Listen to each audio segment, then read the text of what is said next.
মাত্র ৫ মিনিটে একদম পারফেক্ট ভাবে আপনি কি কামিজ কাটিং শিখতে চান? তাহলে আজকের ভিডিওটা মিস করবেন না। আসসালামু আলাইকুম এভরিওয়ান। আজকে আমি ৪৩ বডির কামিজ কাটিং করে দেখাবো।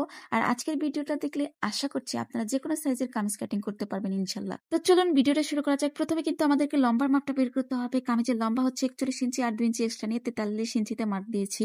তো গলা সহ পুরের মাপ নিয়েছি ৭ ইঞ্চি, আর্ম হলো নিয়েছি ৭ ইঞ্চি। এখন আমাদেরকে বডির মাপটা বের করতে হবে। তো ফ্রেন্ডস, আজকে যেহেতু আমরা ৪৩ বডির কামিজ কাটিং করবো, তাই ৪৩ কে ৪ ভাগ করলে হবে ১৫ ইঞ্চি, অর্থাৎ ১১/২ সুতা কম। তো কামিজের বডির মাপটা নিয়ে আমি কিন্তু আরো ১.৫ ইঞ্চি এক্সট্রা নিয়েছি। কামিজের পেটটা হবে ৩৯ ইঞ্চি।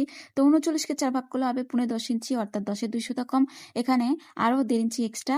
আর কামিজের হিপের মাপটা হবে ৪৪ ইঞ্চি। তো ৪৪ কে ৪ ভাগ করলে হবে ১১ ইঞ্চি, এবং আরো ১ ইঞ্চি কিন্তু আমি এক্সট্রা নিয়েছি। এখানে কামিজের ফাড়া মাপটা হবে ১৩.৫ ইঞ্চি, নিচের ঘের হবে ২৮ ইঞ্চি। তো ১৪ ইঞ্চিতে মার্ক করেছি এবং আরো ১ ইঞ্চি এক্সট্রা নিয়েছি। ফ্রেন্ডস, এই মাপগুলো আপনারা কিন্তু একটু মনোযোগ সহকারে দেখবেন। এখন আমরা আর্ম হোলের রাউন্ড শেপের মাপ নেব। তো ব্যাক পার্টের জন্য নিলাম ১.৫ ইঞ্চি এবং ফ্রন্ট পার্টের জন্য নিলাম ১ ইঞ্চি। আর্ম হোল যেহেতু আমরা ৭ ইঞ্চি নিয়েছি, তো ৭ ইঞ্চির অর্ধেক হচ্ছে ৩.৫ ইঞ্চি। এখন ৩.৫ ইঞ্চি থেকে এভাবে ব্যাক পার্টের জন্য রাউন্ড শেপটা দিয়ে নেব, এবং ফ্রন্ট পার্টের জন্য একটি বাড়তি করে ১ ইঞ্চির সাথে এই দাগটা মিলিয়ে নেব। এই কামিজের গলার মাপটা হবে কিন্তু ৩ ইঞ্চি। এখন আমি ৩ ইঞ্চিতে মার্ক করে দেব। ফুটের মাপ এখানে ১/২ ইঞ্চি ডাউন করে নেব। আপনারা সবসময় ১/২ ইঞ্চি ডাউন করে নেবেন, তাহলে কামিজের ফিটিং এর মাপটা কিন্তু খুব সুন্দর আসবে। তো যাই হোক, কামিজের সকল মাপ নেওয়া কিন্তু শেষ। এখন দাগ অনুযায়ী এটা কাটিং করে নেব।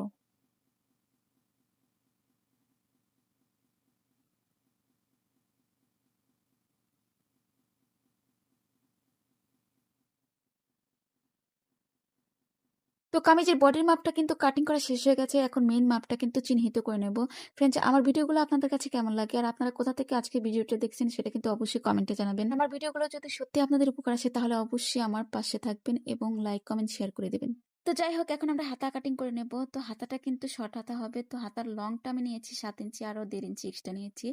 এখন আর্মহোলের মাপটা নেব। জামার আর্মহোলের মাপটা যেহেতু ৯ ইঞ্চি নিয়েছি, এখন হাতার আর্মহোলটা হবে কিন্তু ৯.৫ ইঞ্চি, অর্থাৎ ১/২ ইঞ্চি বেশি হবে। আর্মহোলের মাপটা নেওয়ার জন্য আমরা কিন্তু হাতার ডাউন ৩ ইঞ্চি নেব, এবং এখানে ২.৫ ইঞ্চিতে একটা দাগ টেনে নেব। দেন আর্মহোলের মাপটা কিন্তু এভাবে ঘুরিয়ে ঘুরিয়ে নিতে হবে। এই যে ৯.৫ ইঞ্চি, আমি আবার আপনাদের দেখাচ্ছি।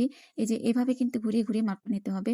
আর এখানে আমি ১.৫ ইঞ্চি এক্সট্রা নিয়েছি। এখন ২.৫ ইঞ্চি থেকে এইভাবে মাপটা মিলিয়ে দিতে হবে। আর্মহোলের রাউন্ড শেপটা কিন্তু দেওয়া শেষ হয়ে গেছে। এখন হাতার মুখের মাপটা নেব। হাতার মুখ এখানে ১২ ইঞ্চি, তো ১২-র অর্ধেক ৬ ইঞ্চি, আর ১ ইঞ্চি এক্সট্রা নিলাম। এখন শেপ কাট দিয়ে কিন্তু দাগ টেনে নিচ্ছি। এখন দাগ অনুযায়ী আমি কাটিং করে নেব। আমি কিন্তু চেষ্টা করেছি আপনাদেরকে খুব সহজভাবে কামিজ কাটিং শেখাতে। আমি জানি না আপনারা কতটুকু বুঝতে পেরেছেন। যদি আপনারা একবার দেখে বুঝতে না পারেন তাহলে বারবার ভিডিওটা প্লে করবেন, তাহলে অবশ্যই কিন্তু বুঝতে পারবেন। আমি আপনাদের আবারও অনুরোধ করছি, যদি ভিডিওটা ভালো লাগে তাহলে অবশ্যই লাইক দেবেন, আপনার মতামত কমেন্টে জানাবেন, এবং অন্যরা যেন ভিডিওটা দেখে শিখতে পারে সেজন্য ভিডিওটা অবশ্যই শেয়ার করে দেবেন। আর এরকম কাটিং, সেলাই এবং ইম্পর্টেন্ট টিপস জানতে অবশ্যই আমার পেজটাকে ফলো দিয়ে পাশে থাকবেন। ধন্যবাদ সবাইকে, ভালো থাকবেন, সুস্থ থাকবেন।